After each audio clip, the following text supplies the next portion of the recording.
تو یا ایسے پکے راستے سے کچے راستے کی طرف آ رہا ہے یا گاؤں دیہاتوں کی طرف آ رہا ہے، تو یہ اس طرح کے عموماً اس کو خواب آتے رہتے ہیں۔ دیہاتی زندگیوں کو دیکھنا یہ بھی اسی کا حصہ ہوتا ہے۔ اب اس کی علامات کیا ہوتی ہیں؟ اس خواب والے، اس جادو والے انسان کے اوپر جو علامات مرتب ہوتی ہے اس جادو کی، وہ یہ ہوتی ہے کہ اس کی کن پٹیاں جو ہوتی ہیں یہ درد کرنا شروع کر دیتی ہیں۔ دوسرا یہ ہوتا ہے کہ اس کا دل جو ہے بھرا بھرا ہوا سا رہتا ہے، دل اچاٹ اچاٹ سا رہتا ہے، مطلب سینے کے اندر ایک تنگی اس کو محسوس ہوتی ہے۔ بعض دفعہ تو یوں ہوتا ہے کہ اس کو کسی کی بات ہی اچھی نہیں لگ رہی ہوتی، بعض دفعہ یوں ہوتا ہے کہ وہ چاہتا ہے کہ میں الگ رہوں، اس سے بعض دفعہ نہ چاہتے ہوئے بھی غصے کے جملے منہ سے نکل جاتے ہیں، غصہ اس کو آنا، بے جا غصہ آنا، یہ بھی اس جادو کی علامت میں سے ہے۔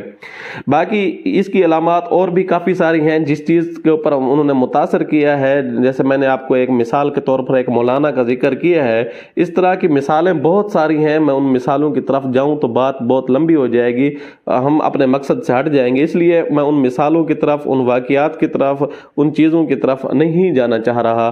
کوشش کر رہا ہوں کہ مختصر ٹائم میں آپ کے خلاصہ دے سکوں۔ تو اگر آپ کو اس طرح کا کوئی علامات آپ مزید پوچھنا چاہتے ہیں یا آپ کے اوپر ہے تو آپ ہمارے نیچے دیے گئے نمبر پر واٹس ایپ پہ میسج کر سکتے ہیں، آپ کو موقع ملتے ہی جواب مل جائے گا انشاءاللہ۔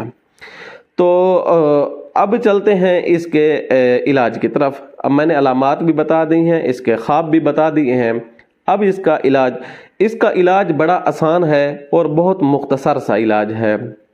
اس کا علاج یہ ہے کہ آپ نے آیت الکرسی پڑھنی ہے، مشہور ہے، اس کا ہر بندے کو آتی ہے، ہر بندے کے لیے پڑھنا بھی آسان ہے۔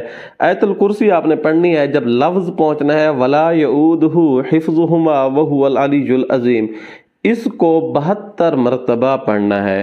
جب آپ نے اس کو 72 مرتبہ پورا پڑھ لینا ہے، آیت الکرسی کو 1 مرتبہ اور اس لفظ کو 72 مرتبہ جب آپ پورا پڑھ چکے ہیں، پھر اس کے بعد آپ نے پڑھنا ہے قرآن مجید کی آخری 3 جو صورتیں ہیں، قُلْ هُوَ اللَّهُ أَحَدٌ، قُلْ أَعُوذُ بِرَبِّ الْفَلَقِ اور قُلْ أَعُوذُ بِرَبِّ النَّاسِ، ان کو آپ نے 11 مرتبہ پڑھ لیکن ہاتھوں کے اوپر دم کر کے پورے جسم کے اوپر ہاتھ پھیر لینے ہیں، اور اس کے بعد آپ نے پانی کی 1 بوتل اور تیل کی 1 بوتل کے اوپر بھی یہی عمل اگر خود کر سکتے ہیں تو بہت بہتر، نہیں تو جو بندہ متاثر ہے وہ کسی سے بھی کروا سکتا ہے، اپنی مسجد کے امام سے کروا سکتا ہے، گھر کے کسی فرد سے بھی یہ عمل کروا سکتا ہے۔